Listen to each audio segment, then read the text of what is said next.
방산으로 바로 가죠. 그러게요. 유로사토리. 네, 전 세계 3대 무기 박람회 중에 하나고요. 네. 프랑스 쪽이죠. 예, 격주로 합니다. 그러니까 격주가 아니고 잘못 적었네. 한 해 건너뛰고. 그러니까 2년에 한 번씩. 네. 제가 그 타이핑을 어제 한 잔 해가지고. 그럼 오늘 날라갑니까? 그렇죠. 시장? 예. 어제 오랜만에 비즈니스로 한 잔 나는 우리 해가지고. 양고 선생님이 술 마셨다는 소리가 제일 반가워. 밤에 이게 새벽에 적었더니 오타를 적었네요. 네, 괜찮아요. 술 마셨으니까 이해합니다. 뭐 오타라면 어쩌습니까? 내용만 잘 그렇지. 전달하면 되는 거니까. 아니 올라가기만 하면 되지 오늘 네, 시장이. 방사는 많이 올라갔어요. 어쨌든 걸 보고. 근데 이제 저기는 유로스타리고 이 봐라 또 유로사토리가 핵심이 아니에요. 방산주가 왜 갔냐고 이제 말씀드리면 신 장관님 로마니아 간 것도 핵심이 아니에요. 예, 뭐가 핵심이죠? 그거는 숨겨놨죠. 지금부터 풀어보도록 하겠습니다. 네, 세 개 정도가 있어요. 그러니까 이거는 이제 만약에 사토리라든지 우리나라 국방부 장관의 루마니아 방문 일주일 방문의 포커스를 잡으면 어제 많이 오른 거는 그냥 어제 오른 걸로 끝날 수가 있습니다. 네. 근데 저의 이제 스토리를 들어보면 아마 그때그때 하실 것 같은데 가도록 하죠. 그래서 한 60개 정도가 참여하고 2,000개가 하고 우리나라는 한 29개 정도 기업이 참가한다고 해요. 뭐 여기 나와 있는 대표적인 게 하나고요. 예, 하나가 있을 거고 기타 보게 되면 하나 시스템, 현대 로템 다 들어갑니다. 그리고 가장 좀 이번에 특징은 이게 한국형 하마스 다연장 유도 무기 천무가 유럽에서 첫 전시가 되게 됩니다. 그래요? 네, 요게 이제 뒷페이지에 있으니까 조금 더 설명을 드릴게요. 그리고 되고 나머지 같은 경우는 K9 자주포라든지 K10 탄약 운반차 그리고 나토 규격에 맞춘 K9 자주포 종합 패키지도 다 선보인다고 합니다. 그래서 대표적인 기업으로는 하나에어로스페이스, LIG 넥스원, 하나시스템, 현대로템 그리고 좀 작은 회사 중에서 우리가 그 비초로셀이라는 회사가 있잖아요. 혹시 들어보셨을 건데 비초로셀이라는 우리 상장사가 있는데 그게 이제 군수에 들어가는 배터리거든요. 가끔 최근에 시장에서 아마 비초로셀이 약간 하이브리드 관련주 움직인 것도 없잖아 있긴 있을 거예요. 우리나라 최대 1차 전지 회사입니다. 네. 1차 전지가 이제 군사 이런 거 발사할 때도 다 배터리가 들어가는 부분이니까 비초로셀, 경창산업 그리고 이제 LIG 넥스원이 들어가게 되면 LIG 넥스원에서 들어가는 천무, 현무, 청궁, 현무 같은 경우가 보통 쏘는 거거든요. 거기에 들어가는 이제 레이더 시스템 같은 경우는 i3 시스템이라는 회사가 여기에 좀 참가를 하게 되고 뭐 코츠테크라는 그런 회사들도 방산으로 들어갑니다. 근데 사토리 같은 경우는 그만큼 좀 의미가 큰데 약간 이번에 이제 실제적으로 많이 나온 게 K239 천무가 처음으로 공개된다고 해요. 실물이. 요게 어떤 무기냐면 제가 뭐 국방 관계자는 아닙니다. K23 천무 같은 경우는 미사일 반경, 미사일 직경 239mm, 그러니까 23cm. 요만하네요. 엄청 네. 큽니다. 12발을 동시 발사할 수가 있고요. 우리나라가 이제 국방과학연구소 주체로 발사대를 만들었고, 이 발사대 같은 국방과학연구소, 그리고 로켓 같은 경우는 하나에어로스페이스, 하나디펜스가 되고요. 그 다음에 차량, 요 트럭 있죠? 요거는 두산 인프라코, 그러니까 지금도 또 하나 쪽이네요. HD 쪽이고, 그 다음에 생산은 하나에서 진행을 하게 됩니다. 그런 게 이제 K9 천무인데, 다연장 로켓이라 보시면 좋을 것 같고, 근데 방산이 올라간다는 것도 그렇고, 저는 사실 지난주부터 예지를 했어요. 그러니까 계속 하세요. 네, 지난주부터 예지를 해서 하나에어로스페이스에 집중을 했습니다. 보통은 예상을 했습니다. 근데 예지를 했다. 이건 뭔가 그 신의 영역으로 넘어가는 듯한 느낌을 주시는데 바로 이게 핵심이에요. 여기 보시면 그래요? 우리나라가 방산주가 최근에 6월 달에 원래 방산 2차 수주 잔고도 있잖아요. 왜 신 장관이 그렇게 급하게 갔냐면 지금 2월 10 며칠이잖아요. 수원법을 통과를 했단 말이에요. 우리나라에서 2월 달에 그러니까 수출입은행의 법정 한도를 말하는 거잖아요. 그렇죠. 그래서 2월 달에 법정 한도를 15조에서 25조로 정액을 했었는데 그동안 돈을 안 줬어요. 근데 6월 달 정도 우선적으로 2조 원 정도를 정액을 한 겁니다. 정액을 했고 이제 수원에서 2조 정도 했는데 지금 시장에서는 산업은행에서도 대략 7월 달에 해물 출자가 예정이라고 합니다. 그러다 보니까 어떻게 보면 최근에 2월 달에 수원법 통과하면서 하나에어로스페이스라든지 현대로템이 많이 움직였다가 조금 주춤했는데 이게 타이밍이 착착착착착 맞았던 거죠. 마침 박람회가 하나 있고 박람회는 이제 행사라 보시면 좋을 것 같고 두 번째는 일단 수원법에서 어느 정도 법정 자본금을 일정 부분 정액을 한 부분이 하나 있고 세 번째가 여기 있습니다. 유럽 중동발 방산 수주 경쟁 우위. 그게 뭐냐면 지금 글로벌 시장에서 가장 민감한 게 프랑스의 정치적 리스크잖아요. 그렇죠. 지금 유럽이 뭐. 박살이 났죠. 이 마크롱 같은 경우가 지금 유럽 의회 선거에서 참패를 하면서 러펜 쪽에 대권까지 다 넘어가게 생겼잖아요. 근데 마크롱의 정치적 입지가 뭐냐면 친EU 성향입니다. 그래서 우크라이나 전쟁 지원 패키지에 대해서 적극적으로 나왔고, 마크론이 지금 프랑스계 대통령의 아이돌이라고 이야기를 했는데, 물론 외모 자체가 나이도 젊으시고 하다 보니까 인기가 많았는데, 마크롱이 밀어붙인 게 뭐냐면 이제 EU의 연합을 통해서 우크라이나 전쟁을 지원한다든지, 그리고 프랑스가 여러분 잘 아시겠습니다만 유럽 국가에서 가장 인종이 다양합니다.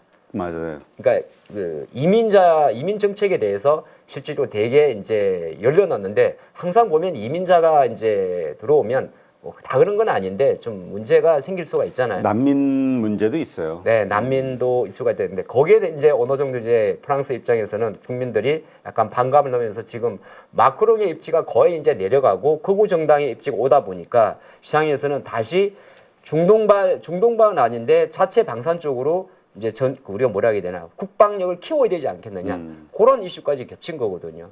그러면 한편으로 놓고 보게 되면 이런 유로사톨이라는 행사 자체는 하나의 박람회이긴 합니다만은 국내 관련 입장에서 수원법이 어느 정도 법정 한도가 통과되고, 지금 글로벌 정치가 오히려 우리가 주시장 관점에서도 야 유럽장 너무 안 좋은데 하는 관점에서는 아무래도 이 중동이 아닌데 잘못 적었네.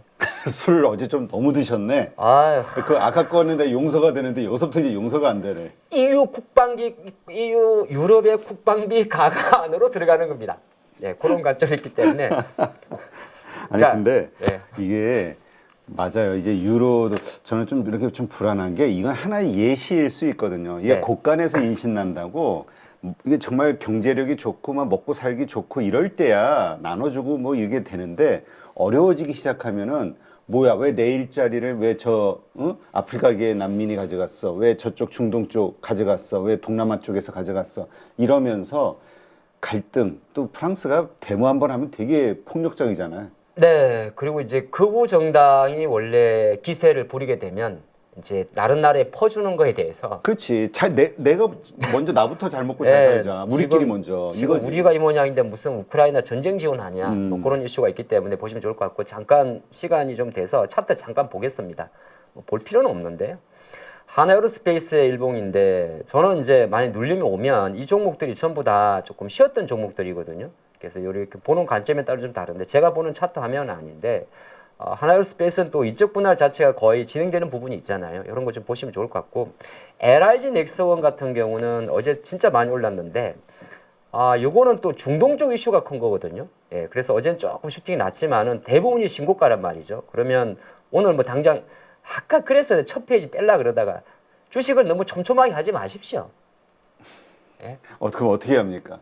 아니 뭐 올라 있으면 올란 거 다 한다. 에이 올란 거 왜 이렇게 보지 마시고, 이렇게 기운이 들어왔으면 나중에 눌렸을 때 한번 사면 되는 거잖아요. 눌렸을 때. 우리가 너무 촘촘하게 하다 보니까 이제 다 오른 거 지금 이야기하냐 이렇게 하실 수 있는데, 그럼 그렇게 안 보거든요. 현대로템 같은 경우도 여기서 그게 뭐 사실 철도 수주는 2,700 정도니까 큰 건 아니지만은 딱 뚫은 거잖아요. 그렇죠. 네. 그런 관점에 놓고 봤을 때는 어느 정도 기세가 들어왔기 때문에 좀 볼 필요가 있고, 아까 말했던 비추로셀이라든지 i3 시스템이라든지 코츠테크라든지 이런 종목들은 작은 종목들이에요. 그래서 제가 생각할 때는 하나에어로스페이스, LIG 넥스원, 현대로템 플러스 하나 시스템까지는 어느 정도 다시 한번 조금 준비할 때가 되지 않았느냐, 그렇게 보겠고요. 두 번째 이슈로 바로 가겠습니다. 네. 방사는 그렇게 이야기를 하고, 그래서 포인트는 그래도 유럽발 정치적 리스크가 조금 더 앞으로 부각될 가능성이 높지 않느냐, 그렇게 좀 보신다면 좋을 것 같고, 여기 벌써 마지막이네요. 나머지는 이제 어제 이야기인데, 이게 7월 달에 가장 중요한 건데, 우리나라 장에서 마찬가지고, 뭐 우리나라 장으로 여기 제목은 밸류업이라 적어놨는데, 실제로 정부에서 세법과 상법 개정 논의 본격화되는 게 7월 정도라고 합니다. 6, 7월달 정도고, 네. 7월 말 정도에 개정안이 발표된다고 해요. 발표된다고 하다 보니까 시장에서는 뭐 일부는 약간 이제 홍보성 아닙니다. 약간 보니까 ETF 홍보가 조금 있는데 제가 홍보한 건 아니에요. 고배당 ETF 쪽으로 세제 혜택을 좀 준다, 그 내용인데, 제가 싹 조사를 해봤더니 KB스타 대형 고배당 315960, 타임폴리오 코리아 플러스 배당 액티브 441800 전부 다 시가총액이 너무 작습니다. 안 팔릴 수도 있겠네. 네, 사놓고. ETF는 거래량이 제일 중요하고 시가총액이 되게 중요하거든요. 1,000억 정도가 안 되더라고요. 그래서 요거는 제가 그냥 약간은 매체에서 기사로 쓴 것 같아서 스킵을 했고, 물론 이제 그때 뭐 나쁘다는 건 아니에요.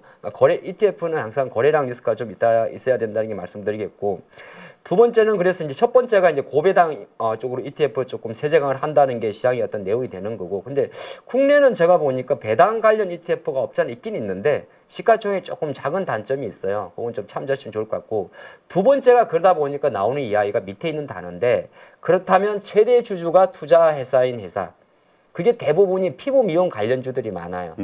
최근에 이제 제시스 케미칼, 제시스 메디칼, 제시스 메디칼. 네, 제시스 메디칼도 이제 그런 그림으로 좀 넘어가지 않습니까? 그럼 이미 이제 그 결을 밟은 게 대표적인 게 클래시스가 됩니다. 클래시스는 이미 베인 캐피털 같은 게 비트 PF인데 그 61.57%의 지분율을 갖고 있고, 휴젤 같은 경우도 GS하고 다국적 컨소시엄입니다. 이게 회사 이름이 너무 길어서 뺐습니다. 외국계 쪽이에요. 이게 44.5%고, 희한하게 외국계 기업들이 최근에 이오플로도 마찬가지고 대부분이 국내 이 피부 미용 관련주들의 지분이 되게 높습니다. 근데 보니까 이게 장단점이 있는데 단점은 나중에 바이아웃을 하는 경우가 가끔 있어요. 그러니까 또 팔아먹는데, 장점은 뭐냐면 글로벌 이렇게 주요 뭐 PF 이런 애들이 주주로 있게 되면 어떤 효과가 있냐면 마케팅 측면에서 되게 유리합니다. 자금력이 되기 때문에 그런 게 좀 있다, 그런 말씀드리겠고, 종목 하나는 보니까 오늘 최근에 보니까 TNL도 지난번에 잠깐 말씀을 좀 드렸었는데, 요 같은 경우는 여기 뭐 제가 뽑은 건 아닌데 중소형주 중에서 어느 정도 주주, KB증권과 NH에서 좀 뽑은 건데 제가 다 재료는 조금 뺐고, 중소형주 추종하는 있게 되는 종목 중에서 TNL이 있는데, 마침 또 지난주에 한번 찐시황에서 TNL까지 한번 이야기를 드리다 보니까 그렇게 말씀을 좀 드렸는데, 시간이 조금 되니까 이것도 차트를 보도록 하겠습니다. 네. 아니 시간이 안 돼도 양봉 선생님이 보여주고 싶은 게 있다면 보여주세요. 뭐 원래 뭐 술도 마시고 오셨는데 제가 뭐 못 해드릴 게 뭐가 있을까? 꼭 그렇지는 않고요. 네. 자, 그래서, 예, 알겠습니다.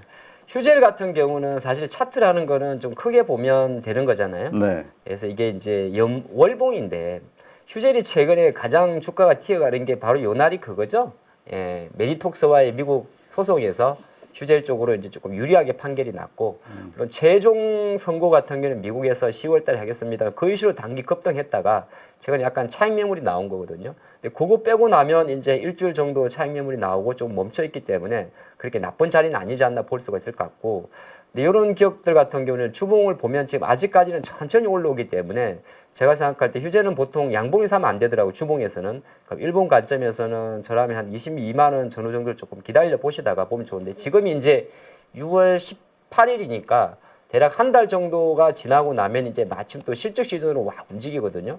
근데 이런 관련주도 좀 볼 필요가 있다 말씀드리겠고, 아까 클래시스 같은 경우는 조금 변동이 커요.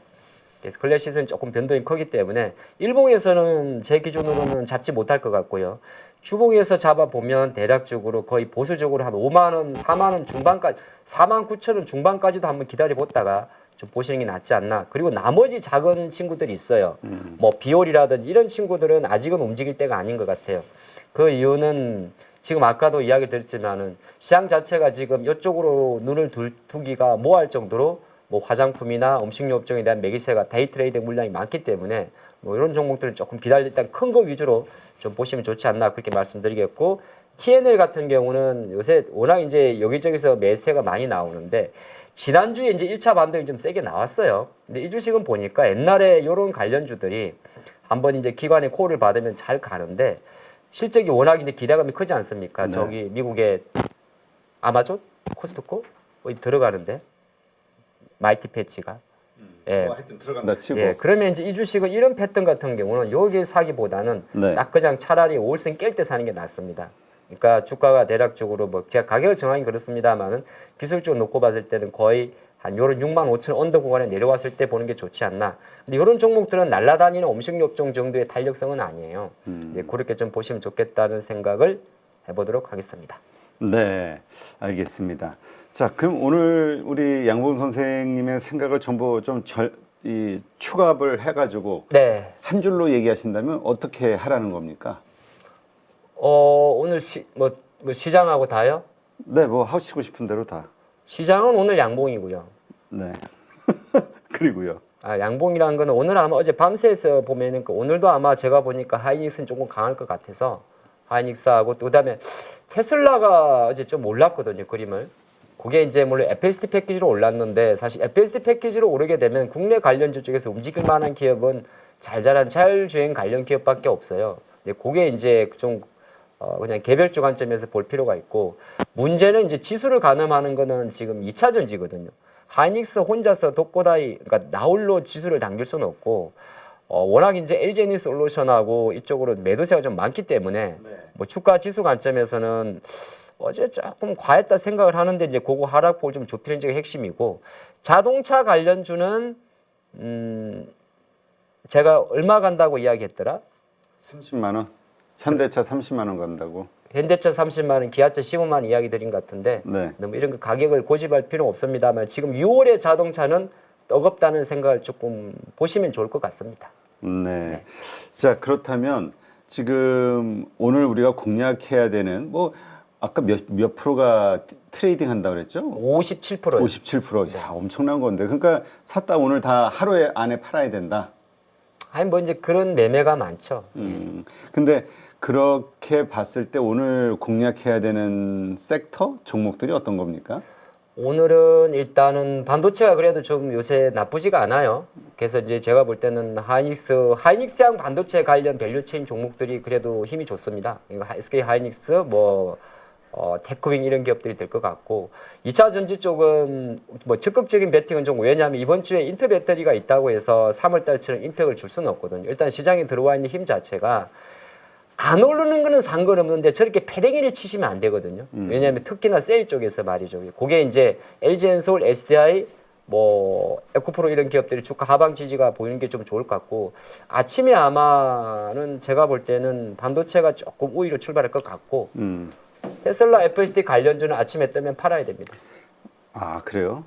아, 근데 이 2차 전지와 관련해서 자꾸 요새 부정적인 또 리포트들이 나오면서 지금도 많이 비싼 것 같은데, 아니, 지금도 많이 떨어졌는데. 아, 어제 유진투자증권 보고서 말씀하십니까? 아, 뭐 여러 가지. 최근에 좀 여러 가지 좀 나오지 않았어요? 4대 아이고. 뭔 소리야. 어쨌든 4대 디스하는 정권사가 좀 있고요. 나머지는 최근에 중립 이상입니다. 중립 이상? 예, 이제 워낙 이제 4대 요쪽이 조금 워낙 세다 보니까. 예, 근데 이제 그렇게 보는 이유가 결국 실적 때문이라고 봐야 되죠. 그렇죠. 실적이 이제 안 나오니까. 보는 이제 출발점을 어디에 두냐의 관점이 되겠죠. 사실 맞고 틀리면 문제보다 예, 맞습니다. 실적이 일단 나오지 않기 때문에 어쩔 수가 현재로는 없는 것 같습니다. 네, 알겠습니다.